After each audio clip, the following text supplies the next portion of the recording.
have a lot of great things that are going on in Albany. We have a lot of revitalization going on downtown. We have new affordable housing that's being built, but we also have significant challenges. 1 in 4 of our residents lives in poverty, and more than 1 in 3 of our children are living in poverty.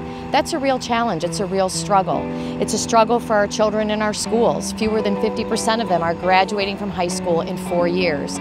So there's a lot of work to do. Really high poverty levels, particularly really high child poverty levels, that we have to address. Many different kinds of homelessness here. There's people who are homeless, who lost a job, just need time to get a job, get back on their feet. People who are going through difficult times, just need help through that difficult time. I think there's also a population of people who are chronically homeless living on the street. And we learned that last winter when it was such a cold winter, and we opened up our doors in another building to help those who are chronically on the street, who just can't navigate the systems to get into a regular licensed shelter. Women and children, the fastest growing segment, which is not a good sign of health for our community, but it is what it is, and we are bound and determined by God's grace to address as many of their needs as we can. The great thing about Albany is that we have phenomenal not-for-profit institutions and institutions of higher education who are working together to try to turn things around.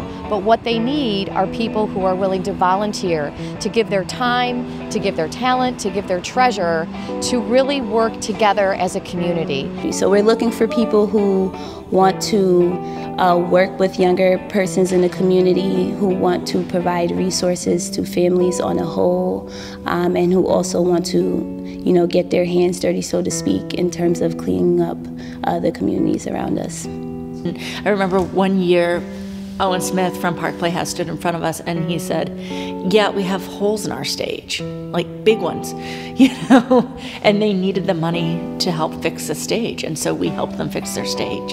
And we like hearing things like that, and we feel tremendous pride with that. We know that we really helped to build the Albany Barn, and we know that that we helped shows at the Palace and at Albany Center Gallery and Albany Institute of History and Art. I think these people, everybody identifies to us what they need help with.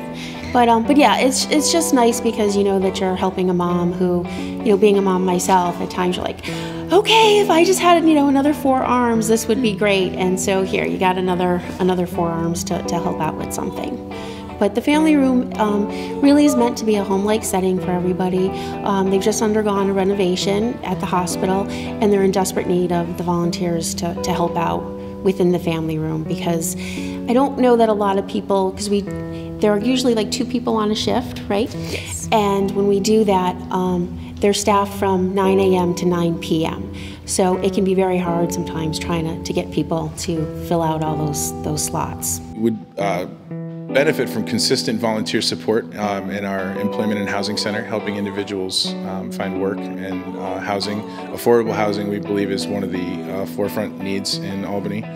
Ongoing, we could use administrative support, individuals willing to help us fundraise and work on fundraising tactics and techniques and ways in which we can help provide services to individuals in the Albany area. I enjoy volunteering because it's my way of giving. You don't have to have money to give. You know what I mean? You're giving your time, and to me, that's more important than any monetary anything that you might have. Because you might not have money, but you have time.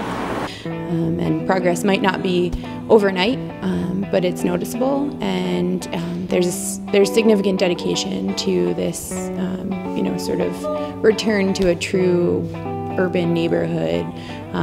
It's bustling with business, and that's safe for families, and that's exciting and interesting for young people to live in. Albany alone was at 90,000 people, and if each person gave $1, that's $90,000. That's a lot of money.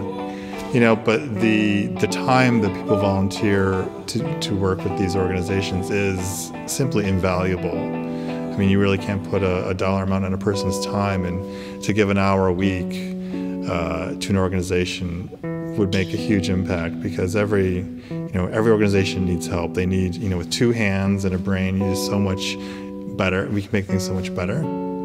Some moments that are kind of close is when I was speaking at the Empire State Plaza, to a group of kids, and then their parents coming up after and realizing that, their kid might have been hyper, or their kid still is probably hyper, and that people say, to medicate them and make sure that they're calm and they listen, which is all important. But for their parents to say, we're not going to just do that because that's the easy way. We're going to give them time, we're going to give them an outlet, and they're going to hopefully keep using art as that outlet and that tool to kind of calm them down, to make them focus, because somebody like myself, was always kind of all over the place as far as excitement and energy, not sitting still. But again, it was supportive as being an artist. It's okay, and then you find your comfort, and then that's kind of what I keep always in the back of my mind, is that it can make a difference, in a kid's mind. I serve Albany. And I serve Albany. And I serve Albany. And I serve Albany. And I serve Albany. I serve Albany. I serve Albany. And we serve Albany. And I serve Albany. And I serve Albany. I'm Kathy Sheehan, Mayor of Albany, and I serve Albany.